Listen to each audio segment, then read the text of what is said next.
Hodge Twins eat vegan again and love it. Climate marches in Paris dominated by vegans. Israel is the world's most vegan country. And finally, London bus ad asks, would you eat your dog? The Hodge Twins went for a Chipotle burrito after their workout, so their post-workout meal is a vegan burrito. Well, it was on this one occasion. Yeah, man. Post-workout meal. Yeah, it's time to eat. Yeah, man. We just crushed our back and arms. They had white rice in it, they had corn in it, they had some beans and some tofu, and yes, they got stuck in, they enjoyed it, they had it in their car, and realised that it was a vegan meal, so they were carefully listing the ingredients so as not to insult any of those crazy vegans, and yeah, they were just being very careful to proclaim tofu as being vegan. They weren't sure, just in case those crazy vegans would jump down your throat. So it is? Yeah, it's vegan. It's vegan? That's vegan. It's a vegan meal. That's a vegan meal. The Hodge Twins say that on their own mission they are vegetarians officially, but their diet consists of 40% vegan food.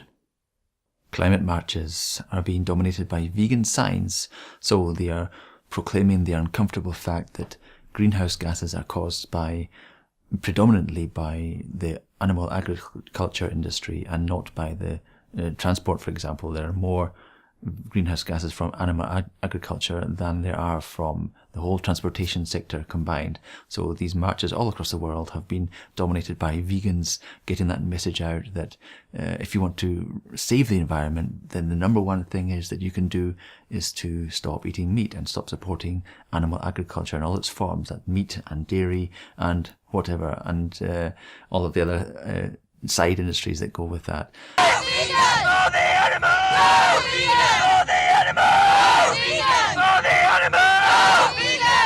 So if you're not vegan yet and you're interested in climate change, then that's the one thing that you can personally do to save the planet.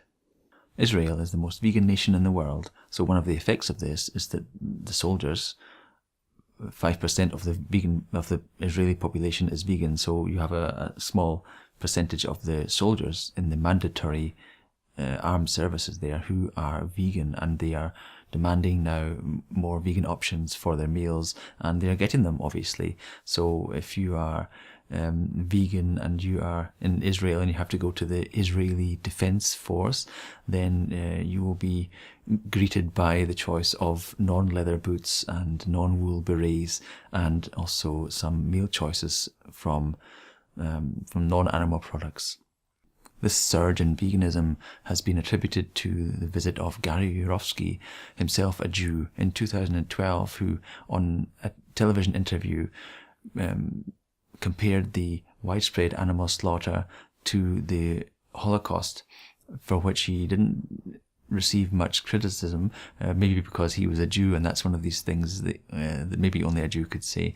So since then there's been a real surge in veganism in Israel, and the principle of the sort of deep down feeling of the Jews that they don't want to persecute others like they have always been persecuted in the past. So the best way to do that is obviously to not persecute different races or different species, and obviously go vegan. So there's been a big surge, and there's been greeted with open arms by the industry and the gastronomy, and lots of vegan options in Israel, and let's hope that keeps up.